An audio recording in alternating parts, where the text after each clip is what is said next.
All right, good. So now we're recording. So hey, everybody, thank you for being here. My name is Sarah Grillo, and welcome to the June Transparent Advisor Movement Meetup. Woohoo! The first thing is, if you need any captioning, please, it's enabled. You can click CC at the bottom of the screen. And I do try to make this an accommodative environment. I think I probably should have, I usually publish this in the newsletter reminder, but if anybody requires like language translation or has any special kind of needs that need to be accommodated, I really would like to be inclusive, and forgive me for not asking sooner. I'll do better next time. So just some quick announcements. This is a recorded meeting and I don't allow AI. So Katie, please don't let in the note takers. If there are any note takers or fireflies or whatever, please take them out. But remember, watch out for Al Faber, because Al Faber, he looks like AI when you let him in. So just don't kick Al Faber out no matter what you do. Al, are you here? He probably is. He comes to everyone. Okay, he's not here yet. Okay, when Al Faber comes in, don't knock him out because of AI looking like Al. Okay. So, by the way, the immersion, oh my goodness gracious. The immersion is our March in-person event, and I just put it into the chat.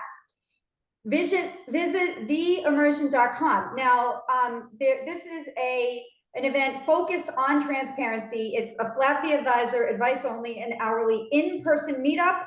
We meet in Kansas City. It's affordable. It's $300. That's a much lower ticket price than any of the other conferences. But most importantly, I don't allow the normal crap like exhibit halls, sponsors. No sponsors are allowed. This really is immersive, and that's the whole point of it, is get out of my face and just have the people in your face who are like you. Flat fee advice only, hourly. We welcome everybody. If someone's an AUM advisor or insurance agent, commission, whatever, we're open-minded and we value the experience. We value the contribution you can make to our group. It's just for anybody that's on fire about transparency and wants to join the other people who are on fire about it. Woohoo. Now, here's the other thing. Due to popular demand, I was asked to start these programs. Flat fee advisor marketing. I have one for advice only marketing and an hourly financial advisor marketing as well. The pricing is accommodative to the scale and efficiencies of these kinds of firms. So if you're interested, it is by application. You would just message me and we would just talk a little bit about if you're a fit for the program or not. And we would go from there. But my goal is I really want to help flat fee advice only and hourly to take over the world. I have internet skills and I know how to do that. It makes me sick when I see AUM firms and hybrid firms taking away our space on social media. We should be ranking. Every time someone searches on flat fee advisor in every city in the country, we should be ranking for that. We should be all over social media. We should be in every public library having sessions there. We should be in the major corporations doing 401k, doing HR seminars there. And I'm sick of seeing everybody else steal our fire, and I'm not taking it anymore. But the best I can do is offer you these programs. I can't make you sign up for them, but I'm going to offer them to you. And if you choose to participate, if you want to know more about it, send me a note. I would be honored, truly honored, to stand behind you, because this is a mission that I personally have been spoken to about by, I feel, a higher power, and I want to fulfill my obligation to the world and to society, because I feel I've been called to do this. I'd be honored to stand behind you should you so participate in what I'm offering. Now, Jeremy Snyder is going to be at our next meetup in July. It's on July 9th. Jeremy Snyder is a huge social media personality. Talk about taking over the world. Oh my gosh, I wrote that wrong. There he is. Jeremy Snyder is the founder of Nectarine. He has a huge social media following, a huge internet presence, and he's changing the way that financial advice, just like Cody is, just like a lot of you are, he's changing the way that people demand financial advice. So he has Nectarine, which is a conglomerate of basically advice-only planners. He farms out business to them, runs a great business, and he's going to be speaking to us on July 9th about advice only and how to do it better. So the other thing is, I'd love any feedback about this group. You know, I'm humble. I realize I have certainly a lot to learn, and any insights that you give me are great. And so Katie, you can send them to Katie actually. Katie will filter them out. in case they're too mean, she'll kind of soften it for me. And I do get the mean comments. I get nice comments. I get mean comments too, but whatever, thick skin here, I can take it. Now, we have a chat around on LinkedIn where not on the Wednesdays when we have this webinar, but every Wednesday at 1 p.m., we post for reach. So we post on social media and then we all comment on each other's postings. And the reason we do that is so that we can further the breadth and the reach of the postings. So having said that, if you want to participate, please send me a note. You know how to reach me, Sarah Grillo, CFA on LinkedIn. And having said that, I'm going to just say hello to Cody. Woohoo! So glad to have you here, Cody. It's good to be here. I'm excited. I've got notes because I'm a planner, but we can go any direction. But what would you like me to start with today, Sarah? Well, who are you? Sure, sure. By the way, I've got some screen sharing if you allow us to do that. I do allow it, yes. Sure, sure. So back in 2018, very brief bio. Back in 2018, I was not a financial planner. I was a professional musician, and I changed from musical records to looking at financial records overnight. Wednesday night, professional musician, Thursday morning financial planner. I ended up launching my own firm 2.5 years later in 2021, exactly 4 years ago. Advice only financial planning, if you don't know, I've put here.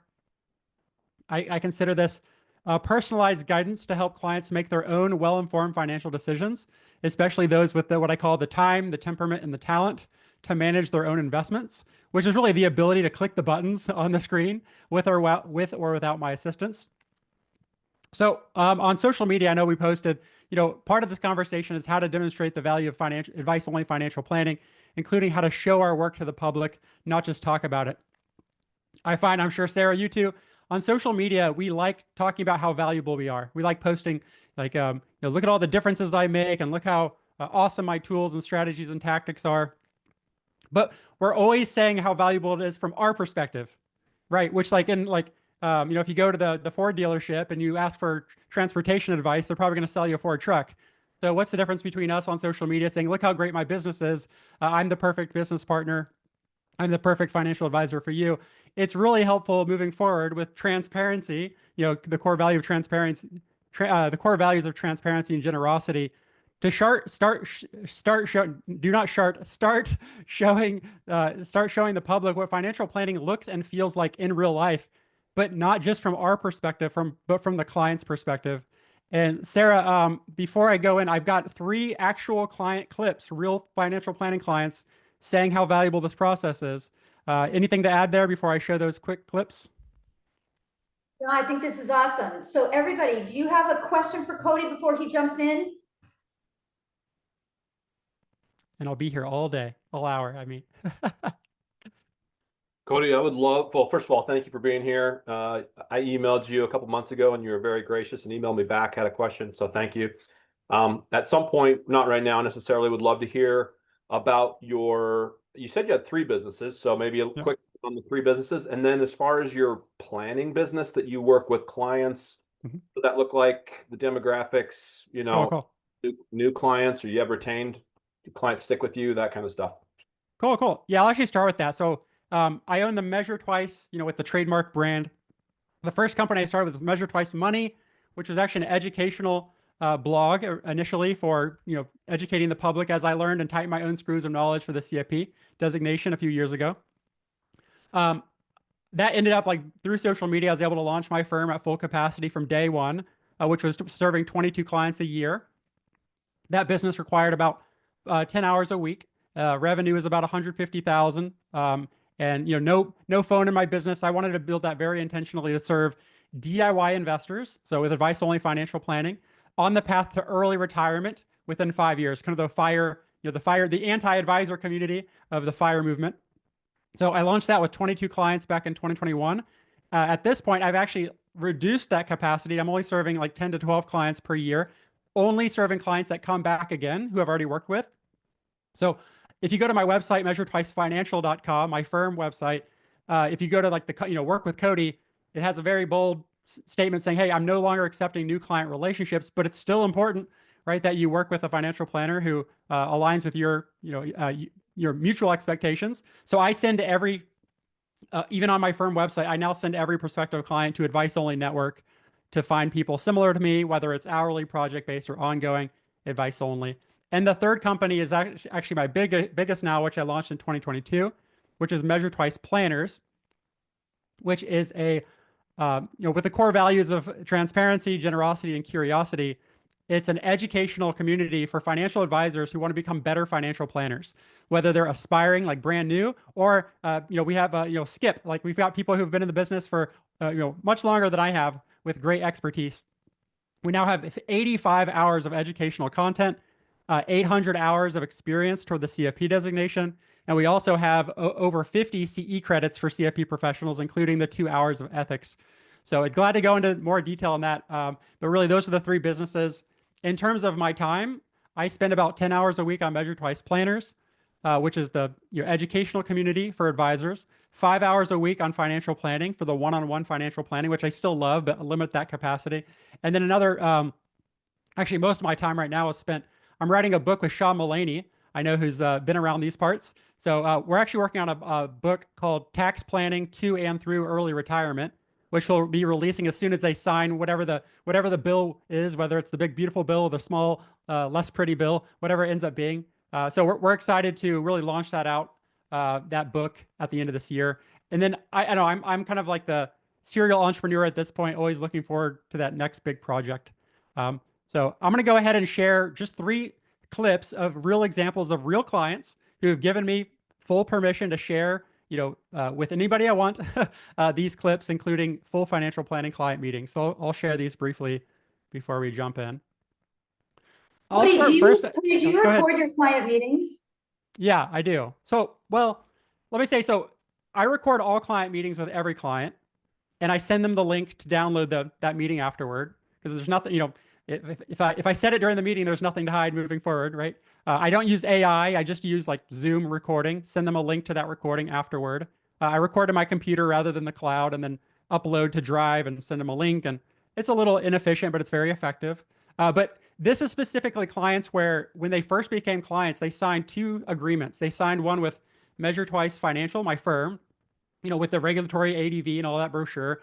But the second agreement was with Measure Twice Money, which is my educational content for the public. So they gave me irrevocable worldwide permission to share all of our client meetings, all of their client documents, assuming I took out no last names, no account numbers, all that compliance, right? But I have 6 real financial planning meetings on YouTube for the public to watch. And I guess I'll share that link in a moment, but I'm going to show briefly here. First of all, I'm going to share Jamie, financial planning client that everybody seems to love. She has a great feedback on not just like financial planning and like not just her financial planning, but has feedback on how this is way different. The way that we provide financial planning as transparent advisors is much different from the average in the industry, which again, all know this, but this is a client actually saying this, which is much more powerful than somebody who works in the business trying to tell the public. So I'm going to go ahead and share my screen here with audio if possible. There we go. Optimize. There we go. I'll make this stereo. Go on. We're doing this. All right. So everybody see this? Everybody see Jamie and me? Good, good. I'm going to just play a moment of this. Let me know if the volume's okay. I kind of comparing what you do to. Anybody hear that? Turn up your volume, maybe. Okay, go. All right, I'm just gonna keep this playing. I kind of comparing what you do to what I saw Bob's financial planner do, and it is night and day different. And so I just feel nothing but gratitude. If I had it to do over again, and this was the industry, what you are creating, what you are developing was the industry, I think I would have gone into it, because man, just knowing that you are changing lives must be the most gratifying thing in the world. All right, I'm going to share 2 more briefly before we get back to it. This is let's see another clip with Jamie after our second meeting together. Let's see here. There we go. You could give me the numbers all day, and I don't think that I would accept them if we hadn't started with the therapeutic relationship. The giving me permission, the giving me confidence. Just after our first session was the first time I'm actually thinking I'm going to retire. And my partner Bob has been asking me for 2 years. He's been saying, "When are you going to retire?" I keep saying, "I just don't know about the numbers." And now I'm like, I'm retiring. All right, I'm gonna just do one more here, brief, with Cheryl, another financial planning client. Cheryl and John, and then we'll get back to it. All right, here we go. Look at that face. Have you had this experience with a financial advisor before? No, no, they've been the free ones, like my 401ks at Fidelity. So when you call them, it all depends on the quality that answers the phone. And then they've confused me so many times with their language being slightly different than the question I was trying to ask that I came away going, I don't know if I'm doing the right thing or not. I have enough money now that I can be sending more that way, but maybe I don't want to do that. The advisor where John's money's at through the college is a little bit better, but still, it's a free kind of, this is my agenda, let me get through that.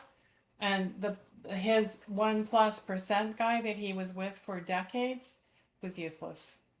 Sorry. As far as helping him get where we needed to be for financial stuff. So this is just a few clips out of these, bigger meetings. I'm gonna put, yeah, great quote there. It must have been a little difficult for them to hear. Oh wow, like a lot of these decades felt useless in terms of working with other types of advisors who are focused on, letting the product, right, whether it's investment insurance or investment management, lead the financial planning. I'm gonna put a few links in the chat here before we take off, but these 3 links here in the chat. See if I can separate those out.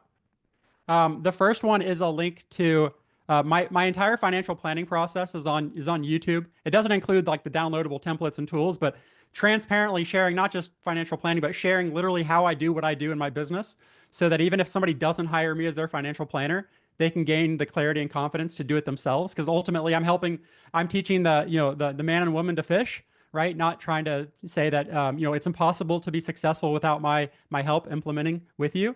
The second link there is a list to actually watching the full financial planning meetings with these clients. We have Rick and Jean, Jamie, and John and Cheryl. And then lastly, the third one there is oh, this is fun. So if you click that link, the third one is actually, it's a list of the videos with Jamie, but it also includes, you can actually download all of her financial documents that I've, kind of edited for you. And also you can download the full PDF financial plan. So just, again, that's the transparency is not just, to the public, it's also within our profession. We need to be more thoughtful about sharing, not just who we serve, but how we serve people. And the industry, especially compliantly, like, we kind of use compliance as this excuse of saying, oh, well, I can't tell the public how I do things because, if I tell them how I invest or tell them how I think about insurance or investments or these various topics, like, we're not allowed to do that. But it's absolute nonsense, right? Because there's a difference between advice, which is giving, personalized guidance, versus education generally with a clear disclosure that that's what you're doing. So I don't really think, especially on the RIA, if you're fee only, I don't really find compliance to be an excuse for, like, these are actual client meetings and their documents, like, just like out to the public on YouTube with full permission. So before I move on there, any follow-up questions to kind of how I'm doing that?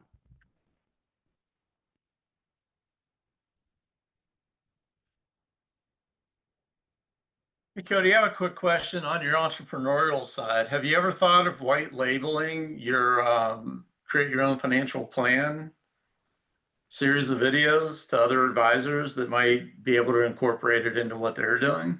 Yeah, so with that, so since the big thing there is like I'm not accepting new clients, right? So like those videos on YouTube are not to try to gain, new financial planning clients. I do sell like the people who buy the full course for about $300 get access to the tools and downloads, but some financial planner is just, let's say a client has a question about, long-term care insurance or, some random topic around maybe tax optimized planning. They might just send the client the link to watch that video. But what's hard in our industry is that anytime you send somebody to content that, here's some helpful information, at the end it says, if you want to learn more, set up a free consultation. when they watch the Measure Twice planners, the Measure Twice money videos on YouTube, there's no pitch for them to work with me as an advisor. So I don't do any white labeling and things like that, but all my templates and tools are customizable for serving whoever you serve. As you're certainly you're not just able to, but encouraged to use those templates in your own business to serve clients. But if you send them to a video of me teaching financial planning concepts, you can just feel safe knowing that I'm not trying to steal your clients, right? That term you hear, right? I have no desire to expand the number of clients I'm serving right now. So you can just send them to those resources as just a way to say, hey, here's some supplemental information without feeling like you're going to be sending them my way. So I feel there's not as much of a need to white label that information. Cody, the questions are coming in on the chat. Okay. Oh, so sure. yeah, I'm gonna ask them to you because I want to kind of order them a specific way. So the first one is Sure. Your take on advice only versus AUM fee model, especially for somebody who's just starting. Now, Cody, I will tell you that. Okay, first of all, if you could define advice only, because you have a great definition of it. Okay. Right. And second of all, every day I hear this from advice only planners. I hear this line. I'm tempted to switch to hybrid advice only and AUM. Okay, Yep. so please discuss the AUM model, the temptation to incorporate AUM into your work as an advice only. But first, please define advice only. Could you do that? Sure. So advice only is financial planning without the option, the obligation, or even, or really, it's really, I guess, I used to have this on the top of my head. So advice only financial planning, right, is financial planning without the obligation or even the option to manage client investments at the firm level. So if somebody says we offer investment management and financial planning or just financial planning, they are not an advice only financial planner in the definition I use. So advice only means that the only thing you sell is financial planning services. So on your ADV in the list of services, there's only one, most likely one box check that says financial planning services. I say that we all serve different people differently. I am not anti-investment management. I am not anti-insurance sales. Like certainly, I've refer and connect clients to, investment managers, to insurance professionals. But I don't want what I said earlier. I don't want the product to lead the plan, and not just product in terms of investment or insurance product. But I also believe that investment management as a service is actually a form of, I know that it's kind of slippery slope here, but I kind of think of investment management as another product to sell. And I'm going to do a quick share screen here on this image of the difference between advice only and other models. So this is the CFP board. This is their seven-step financial planning process, right? That I definitely can think about this in terms of my own business. An AUM firm that says, first of all, an AUM firm who says, hey, your AUM firm pays for both investment management and financial planning. That is actually not correct from a compliance standpoint, from a regulatory standpoint. If anytime somebody says I charge AUM for investment management and financial planning, if you look at the actual client agreement, it says nothing about financial planning services. That would most likely be a prohibited transaction if they're paying the AUM fee from a retirement account, such as a pre-tax tax deferred retirement account, because that's excluded from taxes, right? So if I were managing investments, I'll show this picture a little bit. If I were managing investments, I would use a flat fee model where I charge separately for those two services. In terms of transparency, I really care about charging for the service you're providing, right? In in alignment. So let's say I charge $7,500 a year for ongoing financial planning and $2,500 a year for investment management, but both as flat fees. But if you look at this financial planning process, most financial advisors, especially through the traditional AUM model, they are only paid for what I've highlighted here. They are only paid for implementation and monitoring progress and updating. They might do these other parts of the process, but they only get paid for doing these things.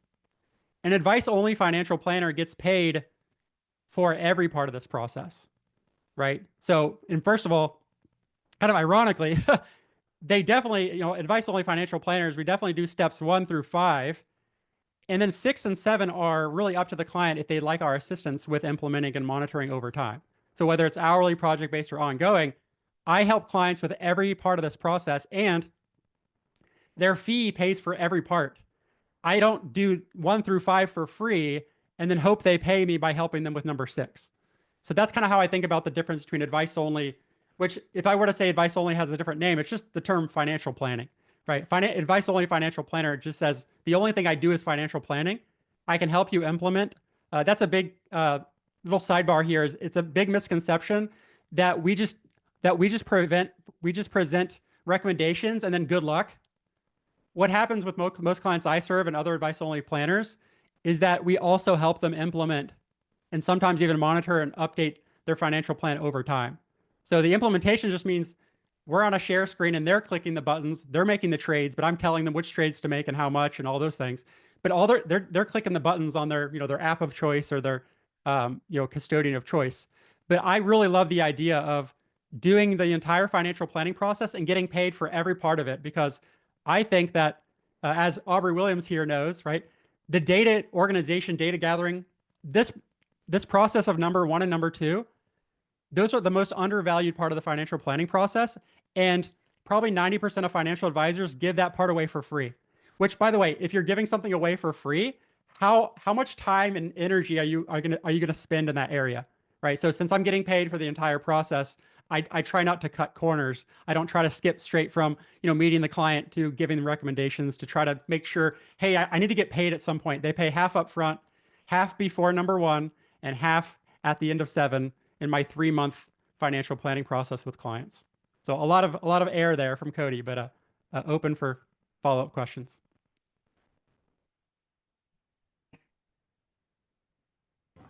Hi there, Cody. This is Dale. Can you hear me? I can, loud and clear. So I have a question, actually. Sure. You had mentioned time, temperament, and talent. So that there's Yes. the 3 hallmarks of a client that would be a good fit for advice only and for the way you do things. Are there any outward hallmarks you look for that would quickly identify that kind of prospect? Yep. Or if not contrary, are there outward red flags that immediately make you say, okay, this person is an AUM person. They're just not they're not going to have the time, temperament, and talent. Yeah. So I love that you asked that question, because first of all, time is a limited belief. How much time, by the way, everybody here, like, if you just think to yourself, or maybe put it in the chat, how much time does it require you per year to manage to actually make trades? I don't mean the time it takes to figure out which trade to make, but how much time does it require to make your trades on an annual basis? Right. So Mike says 17 minutes, 0 minutes, right? Maybe some automation going on, right? Or maybe you just don't rebalance, right? 2,040 hours. Jeremy Schneider will definitely be here next time to talk about how much, how that happens, right? I know he's joking, by the way. And then, so there's a limited belief. So when people come in, they think that it takes a lot of time to manage investments well, because, by the way, that's what they've been told. It's complexity for the sake of, Right. you go onto Exactly. social media. It's like, you could not possibly be successful without my help. The second is, I'm going to do talent next. So time and talent.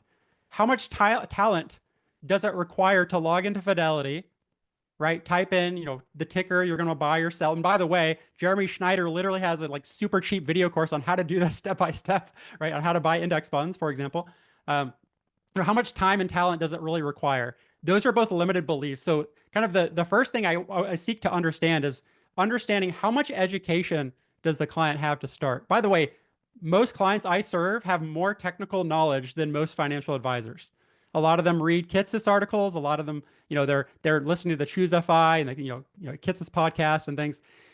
It's funny. A lot of them hire me because they've interviewed 10 other advisors who don't know as much as they do about the technical aspects of planning, because they're just saying, I need enough information, I need enough knowledge to get a client to buy what I'm selling, which is typically a product, or a product, not their advice.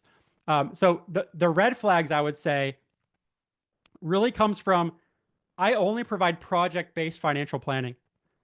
I think that everybody can, again, this is a very broad statement, I think everybody can actually succeed with advice-only financial planning, but there's 3 types. There's hourly, which is kind of like as needed potentially, right? Project-based, which, maybe like over a 3-month, maybe a limited time, but maybe still comprehensive, like the full plan, as Nectarine, by the way. I don't work for Nectarine, but I have an awesome Nectarine shirt. Jeremy, thank you. But the third is ongoing, right? So if a red flag for me is when I'm working with a client who might need hand-holding along the way not just be able to work, not just work with me like once or twice a year, but really needs like to check in regularly, maybe with cash flow conversations, with debt repayment, things like that. And I would simply, maybe even before investment management, I might send them to somebody like Eric Simonson at Abundo Wealth, who can help them still be successful ongoing, but help them gain the clarity and confidence to manage their own investments. I really don't think that there's really a red flag in terms of somebody managing their own investments, unless there's some type of like cognitive decline, maybe, dementia, things like that, which at that point, right, think about like Jay Zygmunt and others, like we might be thinking about maybe trustees or powers of attorney who can, by the way, still, utilize advice only planning to figure out, which trades to make. But I probably spend 5% of my time as a financial planner, even talking about, which trades to make. It's really the other 95% that I'm really getting paid for, which is not just, not just what, it's like the plumber, you don't just pay him to turn the knob, right? You pay him to know which knob to turn. So they pay me 95% for which knob to turn, and then they also pay me the 5% for the, actually helping them do that potentially in our, during our 3-month engagement. So again, I talked too much there, but hopefully that helps. Is that needing hand holding the temperament piece? Yeah, so I would say the temperament is, I believe that the gap between risk tolerance and risk capacity, so risk need and risk capacity are more objective measures of financial planning, and risk tolerance is more subjective. If there's a wide gap, if there's a wide bridge between risk need and capacity versus tolerance, I think that primary bridge is actually not a product or a service. It's really personalized financial education. Most times I work with clients who are scared of the market. It's because they just don't understand how the market works. They don't understand not just the data, but they don't understand, the biases that go into, how they're feeling, the behavioral, emotional elements. So if somebody needs handholding, it's not necessarily in terms of just like, hey, buy an annuity so I don't have to, so we don't have to manage your investments anymore. It's really, hey, they need to work with somebody ongoing who can really help them narrow that gap, narrow that bridge between, their capacity and their tolerance. So I've never worked with, by the way, every advisor, every client, you're never going to bridge that gap 100%. You're never going to have clear, clear, unity on capacity and tolerance. But I find that through education, especially ongoing for the clients who are really scared, I don't want depression looking into the past, or, anxiety looking to the future to be something that a financial advisor leverages to sell a product, which you see often, which is, fear-based boogeymen, your taxes are going to blow up at some point. Like, I don't lead with fear. I don't lead with boogeymen. I lead with that personalized education to help them make their own well-informed decision. Yeah, go ahead, Aubrey. You touched on it briefly about the intake and the data collection. Mm-hmm. Could you say a little more about that? I think I know what you're referring to, but it's much more than just data collection. It's Right. It's stories and signals and beliefs and values, and I see that. I just wanted to understand how you think about that. Sure. Yeah. So the second part of this conversation is best practices, right, for financial planning, including efficient client communication. I'll go ahead and I'll just run through this because I know like in terms of our hour, I'm going to run through this real fast. So before the meeting, right? So I explain clearly, and show the service, process, and fees as a dollar amount on my website, so that before they reach out, right? So I don't want to spend any time in my first meeting doing that. And this is actually, Aubrey, where yours comes in, which is before that first meeting. This is a phrase I use. I am excited, and by the way, this is recorded, so you can maybe go back at halftime speed later on. I am excited to learn more about you, your family, and your unique objectives as we set mutual expectations for our collaborative financial planning relationship. And again, I'll say that I'm excited to learn more about you and your family, right? So family before finances. So just setting a priority that you care about them, not just their money, right? But also that first meeting is to learn about them, their family, their unique objectives. I call those your desired outcomes and your unique values. And that meeting is to set mutual expectations for a collaborative financial planning relationship. Those three words, mutual, collaborative, and relationship, are trying to convey to the even prospective client that financial planning is not a transactional business. It's a relationship business. So I need to understand their values, desired outcomes, and set mutual expectations before we even start working together. And other collaborative languages, when I send a client like a Zoom link for our call, I'll say, here is our Zoom link. I don't say, here is your Zoom link, here is my Zoom link. Like every language I use in my emails, I even have an email to show you in a minute of some use collaborative language like our, we, mutual, relationship. And as Aubrey mentioned, the data gathering and organization process is not just quantitative, it's qualitative. I've put a link in the chat. This is a podcast sharing how I go through that process because we probably don't have time for all of it today. But if you bookmark that, that goes through how I think about financial documents tell a story, right?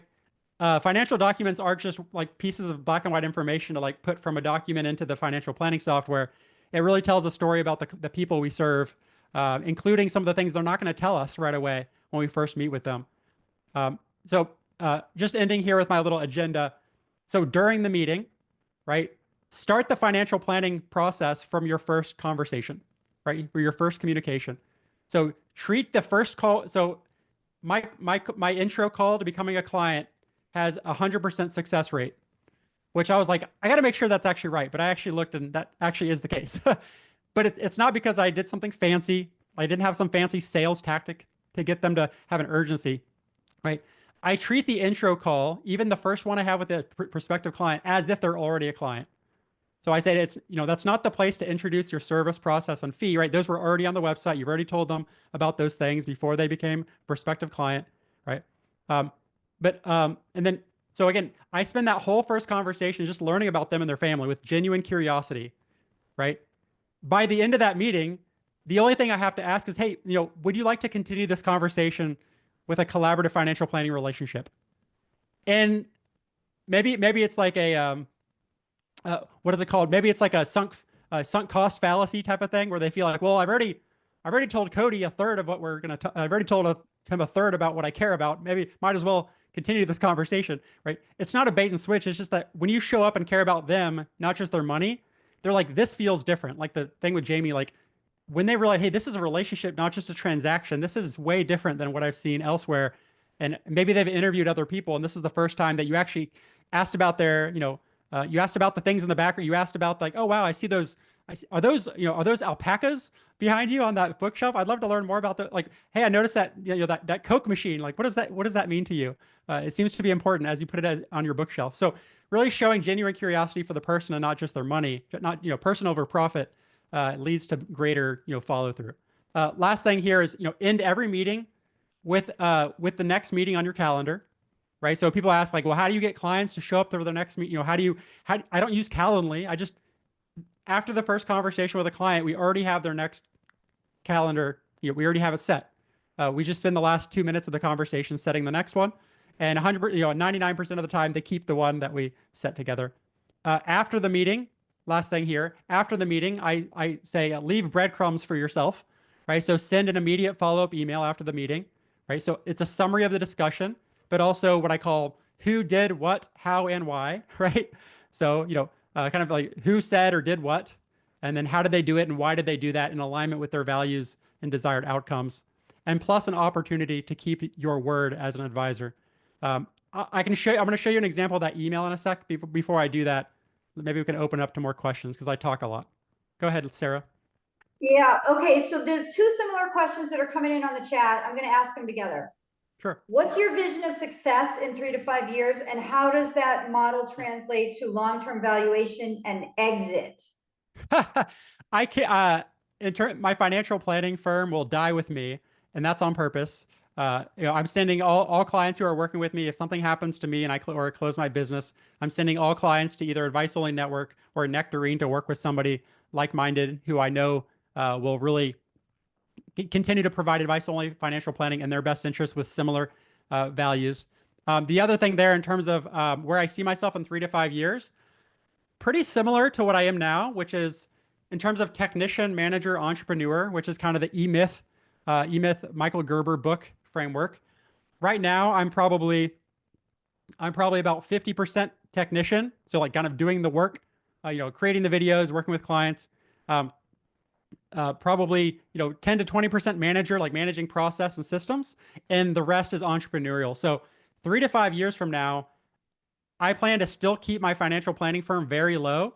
Mostly, actually, the 10 clients I might work with per year is primarily just giving me ideas of content to create for the one-to-many businesses on Measure Twice Money, Measure Twice Planners. The book launch, video courses. Um, I think probably 3 years from now, we'll probably have over 1,000 members of Measure Twice Planners, providing 50 hours of experience every month like we're doing now. But I probably have 200 plus hours of educational content on demand without any vendors, right? So I keep picking on Aubrey here, but it's really nice to be able to learn from other practicing financial planners without being sold, without a sponsor, like just like Sarah talked about with immersion. Like you don't want, if somebody pitches their product at the end of an educational seminar, you're like, did I actually get provided an education or just a sales pitch, right? So I think 3 to 5 years from now, we will be just like Hannah Moore's externship program and Amplified Planning. I think we'll be, at the top of the list, as well as not as a replacement, but as a supplement for aspiring and current financial planners to really go beyond the basics and learn new ways to serve different people differently. I think I might have answered that question. Sarah? Have you gone through a compliance audit since publishing these client videos on Measure Twice Money? What was that process like? Any more difficult than usual? No, but I would love to, because that sounds ironic, but I would love to go through an audit so that I can document it and create content out of it. I would love to create content about how compliance should not be feared. Just like the IRS, like when you get a letter from the IRS, people are like, oh my gosh, oh my gosh. It takes me 5 or 10 minutes a year to update my ADV by myself. I don't have to pay somebody to update my ADV as long as there's not like substantial changes. I think we have a fear of audits and we have a fear of compliance just because we don't understand it. Just like, the bridge between, your capacity, right, and tolerance is wide because we don't have the education. So I would love to be audited. I feel very good about my, I might even be able to send afterwards like the actual documents that they sign compliance wise. But a big part, my educational business is a separate LLC with a separate bank account, separate, separate documents, and it's noted as an outside business activity on my ADV. So if a compliance person came to me, none of the financial planning, meetings on YouTube would actually apply to my financial planning business, ironically, because the educational part of it is actually a separate LLC that they've signed a separate document for. Next question. Have you ever provided a video or blog on the questions you ask clients to uncover their goals and wishes? For example, what is the goal setting process you took the women through in the first video? Is that available in your Measure Twice Planners option? Yeah, so the best questions to ask are not a checklist of questions that you ask every client. The best question to ask is a question that only applies to that specific person you're asking, which is why I actually review all their financial documents before our second meeting together.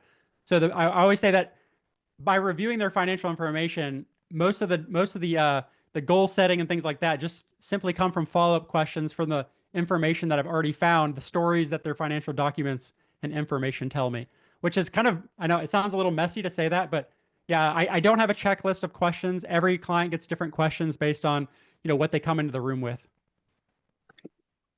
I just resigned from the CPA firm I've been at for 12 years, thinking of starting my own business.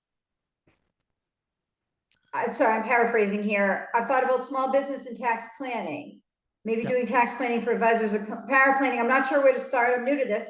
Did the fast track for CPA. I'm not sure where to start and I'm new to this. What would you tell someone who's not sure where to start and they're new to this? Yeah, so the two questions you have to ask is, if I were to launch a business today and a client came in the door, and the first client that came through the door virtually or in person, if they were the ideal client avatar, if they were exactly who you want to serve, like I would love for you to like describe that in full detail, like make a one pager of literally everything that describes that person, right? So you have to know exactly who you want to serve, and then not how you want to serve, but like, and then that person you want to serve, how do they want to be served? What's the service and process they're seeking, right? So who do you serve? Who do you want to serve? How do they want to be served? And then question 3 is, how would they like to compensate you for the services you provide to them? I have a video on that I can certainly share as well. Maybe I'll send Sarah like a little, here's a one pager, or I'll put it on that link that you click earlier on the / transparency link up there. But my mind is squirrely right now, but I would say that if you were asking me, I would tell everybody the same thing. Who do you want to serve? How do you want to serve? Create an audience of one, right? Only create your content for one person, that ideal client. moving forward. And do they want tax prep? Do they want tax planning? Do they want investment management, right? So once you answer who and how you serve, like it makes it very easy to determine which type of firm to launch and whether or not you offer those services to that client. Was your plan built from the beginning, or did it happen by accident? So financial planning software is what happened to me at my first firm. And I realized, wait a minute, this isn't financial planning software. This is retirement cash flow projection software. I realized, wait, like, how am I going to review pay statements, social security statements, employee benefits, or tax returns? And I said, oh, wait, that doesn't exist. I'm going to have to create my own template and process for that. So yes, I added tools to the tool belt over time, but it took me probably 6 to 9 months to really create what's now my comprehensive financial planning process. Are you affiliated with Nectarine? By the way, I think I- Jeremy's here. Jeremy was here for a while. I'm not sure. Yeah, I'm not there's- affiliated. Yeah, I'm not affiliated whatsoever. Besides, I have a nice shirt from Nectarine. I'm here. Yeah, I have no referral fees or anything like that, unless Jeremy wants to send me some bucks under the table. But yeah, we're not affiliated whatsoever. We did send them Okay. a free T-shirt. A free T-shirt. So I think as long as I pay off the shirt, I think we're good. We're back to solid ground. I love it. I love it. Andy You want me to show you that? Panko- Yeah, go ahead. Andy Panko posted on social media about a T-shirt I think he was going to create called, and it said on it, "I pulled your ADV." I pull ADVs all the time. For financial advisors who say that they talk about the power of financial planning on social media, and then I go to their ADV and they don't actually provide financial planning services. That's fun for me, just as a little side hobby. But I don't post about it too much. Do you want me to show you that email, by the way, before we get too far in? I'll put it in the chat too if you want to just do that. Yeah, I have some other questions, but Sure. if you could show that email real quick, that'd be great. Sure. I'll bring that up real fast. So you might be asking about that follow-up email after the client meeting. I think this is really important to show some of the details of this. Everybody see this? Cool. So this is an example follow-up. So this is a client I've worked with for a while now, a few years. And this is a meeting I sent her after this is a meeting I sent her right after our meeting, right? So good afternoon, right? I always call it the generosity. The gratitude sandwich, right? Always start with excitement or, gratitude and then end with gratitude. So, I enjoyed our catch up today. Here's a summary of our meeting. By the way, this is not an AI summary. This is just right after the meeting. Like, as long as you don't have short-term memory loss, you probably remember what you did or documented that during the meeting, right? So I simply just typed some bullet points of what we did. I put in bold some the important things. For example, I have a reminder on my calendar to send you an email on Friday, November 14th. I think it's always great to, even though a lot of people are like, well, why would you create more work for yourself? When you tell a client you're going to do something and you do it, that really builds even stronger relationships moving forward, right? So I have a note on my calendar on November 14th, email this person, email this client to do this thing, right? To set up this, Roth conversions, year-end Roth conversions. I also reminded her that I uploaded a document to your eMoney Vault, financial planning software vault, with the link to our recorded meeting. I also remind them, right, before they ask, just as a reminder, your username is, so that they don't ask, wait, how do I get into that again, right, with a link to eMoney. Also, here's an advice. This is another cool thing about creating content that's not, educational content. Her son, right, her son is in, let's say his 20s or 30s. I sent her a link to send to him that provides full access to my video course to teach him how to create his own financial plan without having to work with me as a client, just saying, hey, what's cool is I can send this to clients and they can send all their kids can learn from Cody, even if they aren't a financial planning client. So I can still help their family, even if they're not working with, by the way, a great way to create a multi-generational firm is to create educational resources for them to share with their kiddos, for example. Lastly, I sent them information about their son was thinking about, maybe becoming a financial planner. So I sent them a link to not join Measure Twice Planners, but to actually join, Hannah Moore's externship program this summer. And then lastly, I reminded her of the things coming up. Hey, you're going to get an email from AdvicePay, right, with our invoice. And I encourage any questions you have, right, giving her pre-permission to ask follow-up questions. But clients love receiving this so first of all, clients love this because they can go, wait, what did we talk about last meeting? And I love it because before our next meeting, guess what? I'm going to pull up this email to quickly remind myself in a one-pager of what we did last time. And I also said what we need to do. For example, I literally said, we're going to meet in late November, right, to finish our Roth conversions. So these are the breadcrumbs I leave for myself, but also the client really respects and loves that I send them these follow-ups right after our meetings. So I'll put that in the chat so you can download that little file and maybe figure out your own template for that if you'd like. All right. Other questions, Sarah? I know you're good at this. Okay, so in the create your own financial plan series, great content on the pieces, but don't they need a tool to tie it all together and do the math? Are you recommending something like Prolana Online for DIY folks to use for that? Yeah. So first of all, I don't think you need financial planning software to create a financial plan. With that said, yes, I do send clients who want to kind of look at their own projections without my help. I send them to Bolden, which used to be called New Retirement, bolden.com. Also, Prolana is a really great, like for the people who are more like Excel based, either the downloadable Prolana or the online version of Prolana. I've also shared in the link here. Here's an example. You get to download my rebalancing calculator that I create for clients.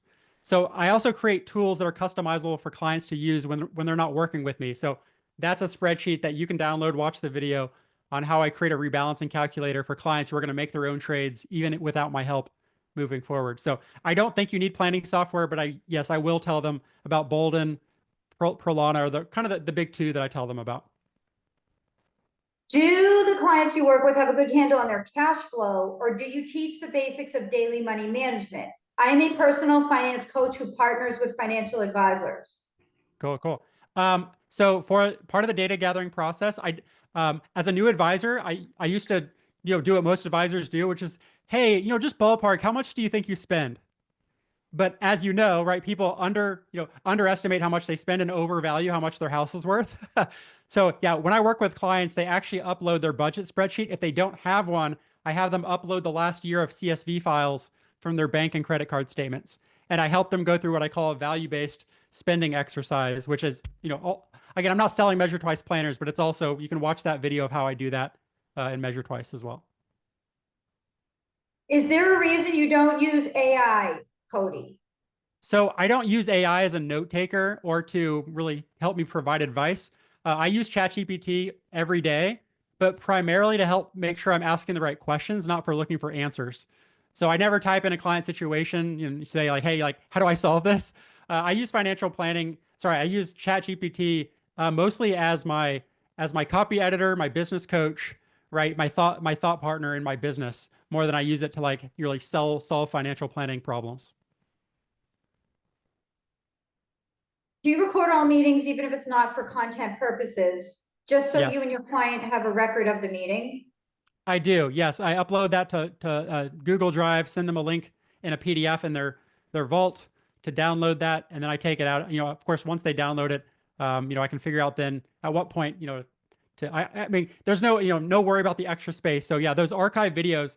Another tip about if you record all your meetings, if you kind of like forgot what you talked about, I can watch that meeting at 2 times speed before my next meeting, and they're blown away by how much I remembered. They're like, "Oh my gosh, you remembered that I went to Iceland last week?" I'm like, "Yes, I remember that," because I watched your meeting at 2 times speed before this one. So yeah, I record everything. I'm not worried about it.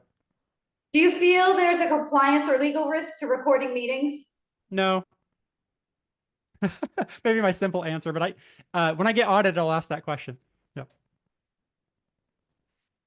Okay, group, we have 7 minutes left in this meetup. Please ask Cody any questions, and if nobody does, then I'm going to ask him questions that I'm thinking up on behalf of the group. I have a log or a queue of questions that I write about. I write Flat Fee Advisor Weekly. Okay, by the way, you should all have it in your inbox. If you're not receiving Flat Fee Advisor Weekly, that means you're not on my weekly email list. So I'm going to actually put that. I just call it, sorry, I'm so offensive to call it Flat Fee Advisor Weekly instead of advice only or hourly weekly. It's just like, I don't want to make another. We're still flat fee. Like, it works. Right. So, but please sign up for the newsletter.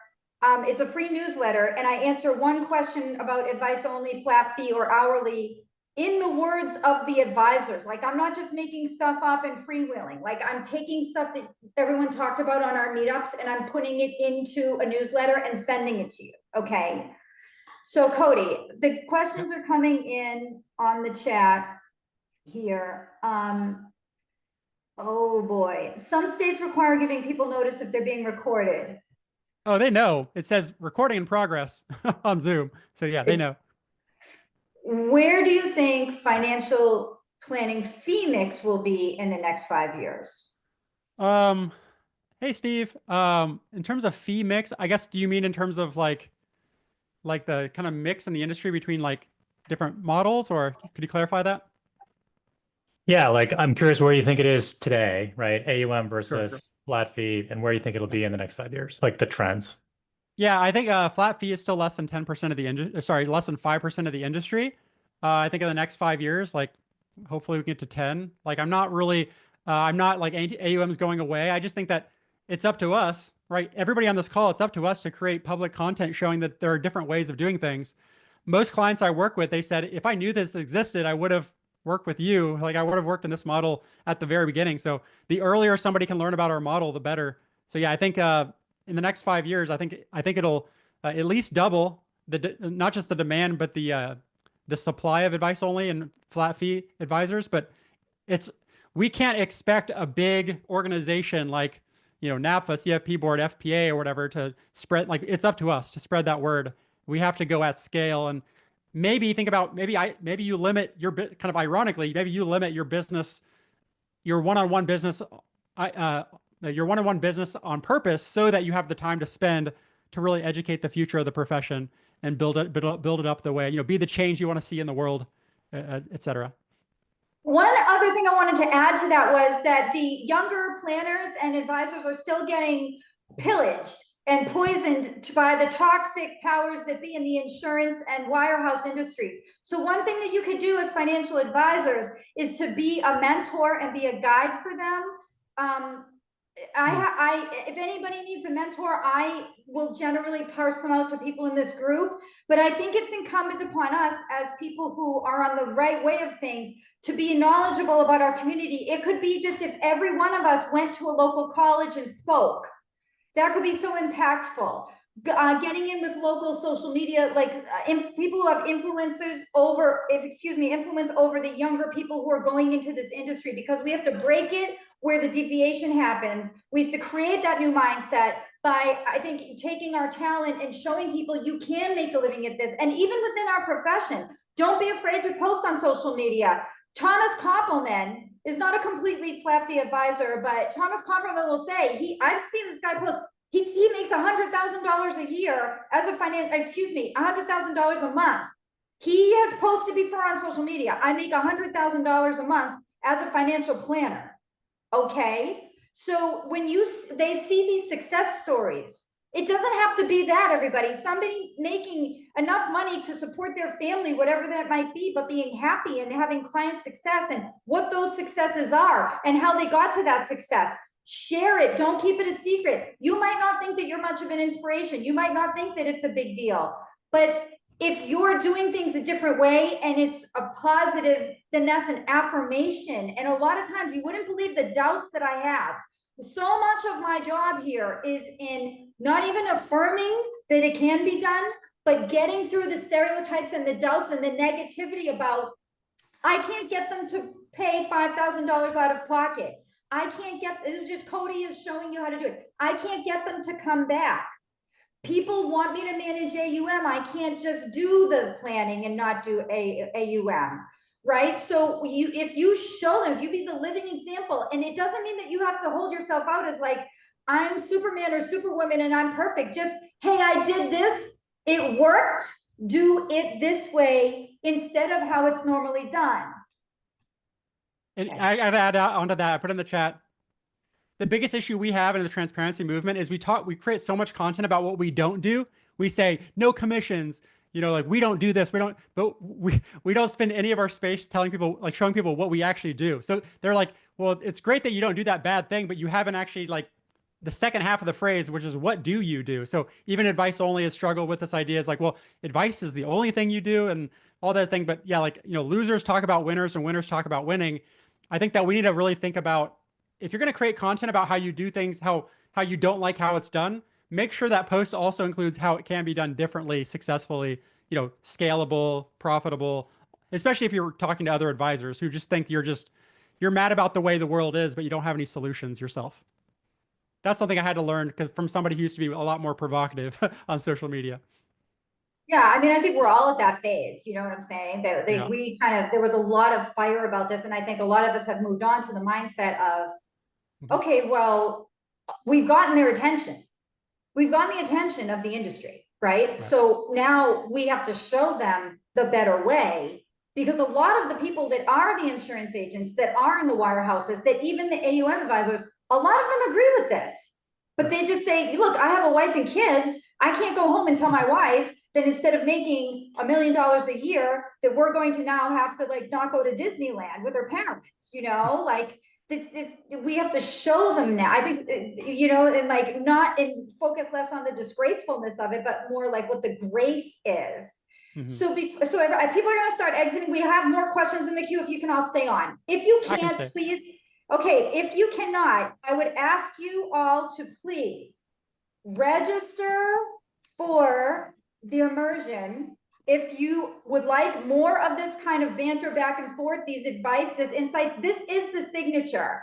This is the type of environment that it is at the only in-person event for flat fee advice only and hourly advisors. It happens in March in Kansas City. There's no excuses, including tax season. I'm not taking it. Register now. And if you want testimonials, they're all on that page. People rave about this event. We have a very high repeat rate of people that it's going to be the third one that have now come to all of them, that registered for the third one already. Okay. So, and make sure that you're reading the Flat Fee Advisor Weekly. It's on my social media feed. You should also be getting an email. If you're not getting my emails, if they're going to your spam, please whitelist or safe list sarah@sarahgrillo.com. I just put it in there. Okay. Now, next, still more questions in the queue. Are there any client meetings not on Zoom? Do you record on your phone? Or what if they're in your office? Yeah, so only virtual, only on my computer. So I guess that solves it. AUM only until it reaches the amount of ongoing planning fees, a fee-only advisor. So there's a question in here. Yeah, there's that question about, consider somebody who charges AUM only, but it reaches. So yeah, fee only just means that you're only paid, by the client for services, not by, product commissions and things. Yeah. So if you're AUM only, you're technically fee only, but, you wouldn't be considered advice only since you invest, since you manage investments. Not to say that's a bad thing to manage investments, but that's, that's, I guess, in terms of Cody, today's topic. when we teach the ethics class, Sure. the definition of fee only is you don't take any sales related compensation, right? Yeah. So you're not being paid by somebody here to give advice here. That's really the only definition. Neither you nor your firm accept sales related compensation. So AUM fee is not a sales related compensation, right? The client's paying you directly. It's Right, just you're taking it out of the assets. That's all that means. Yeah. Better definition from the CE guy. Yeah. The ethics guy. Yeah. Why did you choose fixed flat fee versus complexity-based flat fee versus such a good estimate hourly based on complexity? Yeah, so complexity isn't just quantitative, right? I can work. So some people say I charge more for like, couples versus single people. Like I work with single people who have very simple assets. They just have a traditional IRA, right? But there's emotional and behavioral complexity, right? That's impossible to put into a calculator. So I charge every client the same fee for the same process and service. And I would say the only way you can do that, the only way you can actually say, I'm going to charge everybody the same amount is you have to narrow the types of people you serve, right? So in terms of complexity, I think that my complexity calculator, if I need more than, like 3 variables to create a calculator, it's too much for me. So yeah, I just said I want to be, paid for my time and expertise. Every client pays the same fee for the same service and process. And that eliminates, by the way, like I don't have to have any conversations about that with clients either, which is really nice. I don't have to spend 30 minutes like calculating their complexity with them in real time or having, you just broke down during our meeting. I'm going to add a complexity fee on top of it, because now we have to have another meeting about this. And I like to open it up, just say, you pay for my time. Let's talk about anything you want to talk about today, which is exciting to me. Do you recommend budgeting software or a process for the client to track their spending? Yeah, so in terms of tools, YNAB and Monarch, but I actually prefer the first time they do it manually, actually exporting CSV files into. It's like, you know, the first exercise, it needs to feel like they're putting in work. Most people who just start with a tool like YNAB, they get like the free trial, they log in one time, maybe fix a few transactions, and they stop. So yeah, if you ever want help with budgeting, Aubrey is your. I know Aubrey's the only one I see on my screen here, but yeah, Aubrey's great at helping, especially with ADHD, neurodiversity, with their budgeting. So reach out to him. Next one is trying to monetize the therapy conversation has been a challenge. Monetize the therapy conversation. I guess I would ask, like, what are you monetizing, if not the therapeutic conversation? Am I missing something there? I would say, yeah, you need to monetize the financial planning process itself, and make that make those deeper conversations part of the process. Yeah, certainly you could clarify that if you'd like as well. Do you have as many meetings as needed, or do you have a specified number? Yeah, so it's the initial financial plan is a 3-month process. It has a core 3 meetings, but there's no limit in meetings. It's the limit in time together. So if they go beyond that 3 months, 3 meetings, then after their initial 3-month 3 meeting, they switch to an hourly model after that. But no limit on the number of meetings within the first 3 months. This is fun. I want to clarify that therapy conversation. My initial meeting is very similar. It's that mind map. I want to understand you, your family, your values. I'm a big money set behavior. Before we go forward, I need to understand your past. And I don't have as clean of a process of prep that you do, so people know exactly what to expect. But I'm finding people are thrown off by having these qualitative conversations. So I don't want to lose this person because the other person said, here's our model, here's how we'll invest your money, here's what we're going to do. And they give them what people are traditionally retail looking for. I believe in this model, but have found a challenge of, I'm giving you something deeper and greater that's going to, we focus on the people, then the plan, and portfolio and product is the very last thing. But we always start with people. And there's a lot of time that's invested. Let me truly understand you and your values and your beliefs and your mindset before we start getting into all of the other aspects. And then I've, in some cases, lost them. Like maybe they didn't know exactly that I was going to solve their problem, even though I did the listening and all of this and this deep care for that collaborative relationship, because I was showing them something they hadn't seen before. So they potentially didn't understand the value, and that hurts. That hurts because you know someone deeply and then you can't help them. It was tough. So yeah, the biggest thing there is you said that they don't, like, they're surprised that it's so qualitative. Think about, what can I do so that they're not surprised? So one example, if I could say, hey, if I were working with a new client, I would actually send them Jamie's video. I would say, hey, like, watch Jamie's video. This is what an intro call looks and feels like.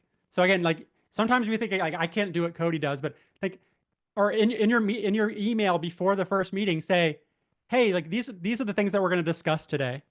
And you can even give them permission to say, like, hey, this might be different from what you're used to, right? So I think the biggest thing is that, like, to not surprise them, just set mutual expectations that that's what it's going to be like. So that, and by the way, you'd rather them, if they don't want that, you'd rather them cancel before that first call than cancel after that call that you spend an hour really caring about, you know. So yeah, I would just set better expectations up front and show them and how it looks and feels on your website and in that first email to them, even before you have that first call. But I wouldn't change anything about what you're doing in the meeting. Just set better expectations so it's not a surprise. Oh, Sarah, you're muted. Next question, thank you. Is there a resource to use that asks good questions about their money beliefs? Yeah, there are those that, like, you know, George Kinder, like the, you know, life planning, things like that. I think that the greatest characteristic of a financial planner is genuine curiosity. Really, you know, if you aren't excited to learn more about the people you're serving, that's like more work that you might have to do on yourself in terms of, you know, if, you know, in your business model, but also like, do you want to be doing financial planning? But the second is, yeah, I don't lead. I try not to come up with a list of like the best questions to ask. Rather, I just get genuinely curious about that specific person, including through the review of their financial documents. Yeah, I mean, it could get a little stilted, and it's good if you just kind of let them lead the process because it shows that you're listening to them. Right. Like they talk and then you ask a question, then they talk, and then you ask a question about what they said. And then you even say like, one thing you could just even say was like, and use an emotional word, like you used the word like concerned when you talked about your son's job. Could you tell me more about that? Yeah, exactly. So Tell yeah, me only more ask a about question that. yeah. And if you ask that question to anybody else, they'd be like, what are you talking? Like ask questions that if you ask to anybody else, they'd be like, what are you talking about? That's like maybe a good kind of framework for making sure you're asking the right questions. You tracked how many hours serving an average client takes for the 3-month project.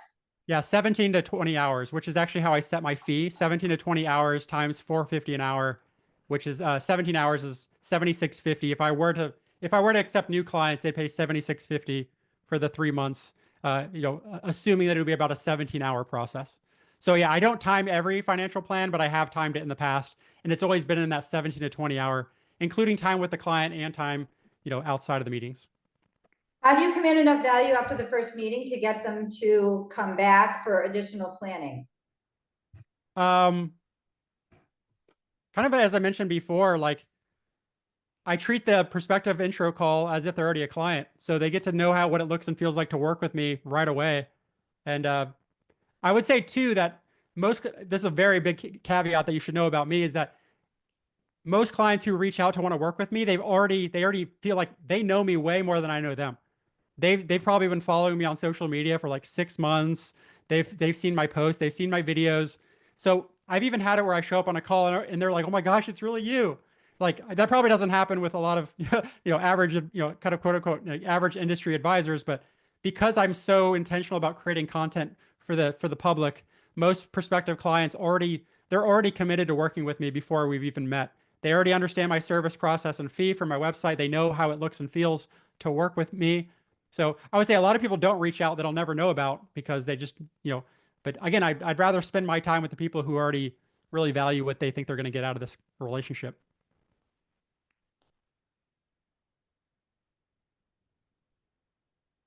More. You do when people cringe about a high fee that they're aware of because they're psychologically used to not having to pay the fee because it's debited out of the custodian in an AUM relationship. Well, most people that reach out to me already understand that problem, right? But I would say that I work with clients who actually have their money managed and they come to me and pay me for financial planning. And my financial planning deliverable includes how much they're paying, not just in fees to the advisor, but also the fees within their portfolio as a dollar amount. So if they don't know yet, like they will find out. But yeah, again, that's a part going back to our job, right? We need to share what goes into that. Like when I say 76.50, people are like, I'm going to pay you for 76.50 for 3 months. And I don't even have to tell them, hey, well, if you were to have your money managed by somebody else, they pay you, they charge you 30,000. Like I need to really talk about what am I doing? Like what's the service I'm providing, right? So we often talk about fees without talking about the service, but kind of service, service process, then fee, in that order probably solves some of those conversations where people are like, what? When people know what you do, and also again, most people I work with, they really focus on tax optimization. And sometimes even in like the first call, like I immediately have an opportunity that I know will save them, multiples of my fee, but I don't necessarily have to mention that for them to value my, working with me. I still believe in insurance, like Me life, too. disability, long-term care. I prefer to offer that in-house because I haven't found a good insurance agent that stays in their lane and responds quickly. Are there Sure. ways to do this as a fee-only advisor? What have you been doing in your practice? Yeah. So expand your network and find people who do, right? So find insurance. So I work with a property and casualty company that the only thing they do is property and casualty insurance, right? Like they're not going to sell them an annuity because they're not in that business. So yeah, I think if you don't have enough ideas or enough resources, it's simply you're not having enough conversations or expanding your network enough. So if you're a fee only advisor, you want to stay fee only, again, like there's nothing wrong with selling insurance, but if you want, like who and how you serve says, hey, like I want to be advice only or flat or fee only. It just simply means having conversations within communities like this to ask, hey, like, does anybody here have a recommendation for an insurance person who actually stays in their lane with disability insurance or term life insurance or even permanent, so yeah, there are people who do it. It's just, it takes time and energy to find the right people. And you can email me, I'll send you my list of people if you want. After the first year, is ongoing support hourly or flat fee? So after the initial 3-month process, if they come back, most clients come back annually, right? The ones that continue to work together. When I first started, I charged them, let's say $6,400 for the first time. Again, I've increased my fees over time. $6,400 the first time. The next time they reached out for another comprehensive update, I charged them 75% of that cost. So $6,400 the first time, $4,800 the second time. I'm probably one of the only financial advisors who charges clients less over time, not more over time, because again, AUM typically like continues to pay more and more for maybe less service because a lot of the work is done up front to start. Sorry, there's a lot of awesome questions in the chat as well. But yeah, but I've actually switched more recently that clients that come back, I charge them hourly. Again, it ranges between $250 to $450 an hour. My new rate is $450 an hour for people who return. And sometimes it ends up being less or more than they're paying, but I think it's most fair for people who return to actually charge them hourly because it's that complexity actually kind of comes in a little bit when clients return because they're usually coming in with a specific change or the ones who just say, let's just do our Roth conversion planning and it'll only take 3 hours. So I don't want to overcharge people or undercharge people when they come back. What happens if the client is slow to respond and goes beyond your 3-month time limit and the plan is not done? Too late. I don't just sit there and wait for them to like. So one thing is I show excitement and encouragement for the process, make the process collaborative. So a lot of financial planning that advisors do is transactional, where you just tell them what to do, and then you put the ball in their court and wait for them to do something, and then you just sit and wait. And the 3 months runs out, you're like, I guess they didn't want to work with me. But I think if you set an expectation, this is a collaborative mutual relationship. Set deadlines. Say, hey, I can tell a client, hey, I'm going to log into eMoney next Friday to check on the progress of sharing our information, right? And I'm going to send you an email next Friday upon reviewing our updated information, and just giving them like what gets measured gets done, right? So giving them a measurable timeline rather than just waiting for them to run out of time and then figure out, okay, how do I do this now? So I've never worked with a client that went beyond 3 months because they just stopped caring or stopped uploading stuff. Cody, someone's asking how to contact you. Can I put your email into the chat or? Yeah, put this one, team. I'll put it. I'll write it. Team at measuretwiceplanners.com, and I'll send you whatever I have. I have it, Cody. I could. There it is. Measuretwiceplanner.com. Okay, I'll send it. That's true. I should use that in my newsletter too when I write the follow-up for this, right? Yeah. Yep, okay, you did it. Okay. Do you ever use DPL to review a client's annuity or insurance, a product already purchased before working with you? Well, I don't know how DPL is today, but working with DPL at my last firm, I was not happy with it. It was I felt like DPL was kind of a way for commission insurance agents to kind of come into our field. Not necessarily saying it's like all of them are bad, but I found that it was actually, when I did show them a policy, they were looking for ways to churn and like kind of upsell to a different policy that they use. So if I were hiring somebody to review a client's like annuity or insurance, I would actually hire an advice-only financial planner who used to work in the insurance industry. So somebody who really knows insurance, but no longer has an incentive to sell them a new product. So again, DPL might be in a better place than it was a few years ago, but that's how I do it now. Yeah, okay, everybody, there's an actuary named Scott Witt, Witt Actuarial Services. Did you know Scott, Cody? Do you know him? Yeah, I've heard of this. Okay. Yeah. He's excellent. He's like not even a financial advisor, but he's a actuary, and he reviews here. I'm going to put it into the chat here. He reviews these plans, like these annuities and things like that. And he's not a sales agent. Like he doesn't get any commissions for that. Yeah. And by the way, like I work with a few different like Brock Buckles and Peter Caravolo, like they have like a, BC brokerage. There's a few others out there within the fee only space. But again, don't just trust anybody, any referral, like just reach out to them, like see how they work, see how they collaborate in real time with a client, right? I only work with insurance agents and brokers that lead with education, not product sales. And I have that in Medicare, I have it in property casualty and insurance, annuities. So yeah, I'll just send you a list if you send me an email. Look at all these musical things you have in your background, Cody. What's the Coke can thing? Do you drink Coke? No, this is my first memory of money. This is a coin. This is a piggy bank Coke machine that was in my grandparents' room. And at the end of it, each day, my papa would when people had coin purses back in the day, he'd empty his coin purse into that, and I'd sneak in and take all the shiny, not the pennies, but the shiny coins. I would take the quarters and stuff out of there, and I'd go to the we called it U-Stop. It was like a 7-Eleven across the street, and buy hot Cheetos and a Fanta orange. And that was my way of like understanding the power of like saving your pennies.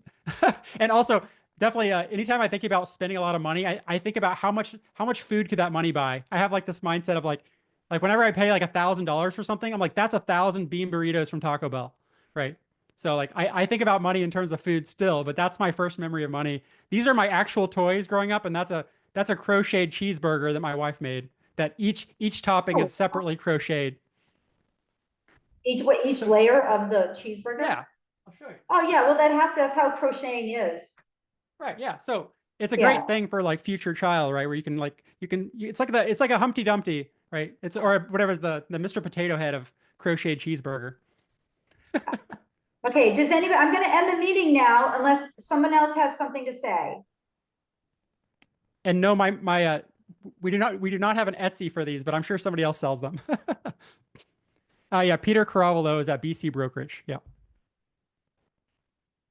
I could get the link for the chat, whoever has that. There we go.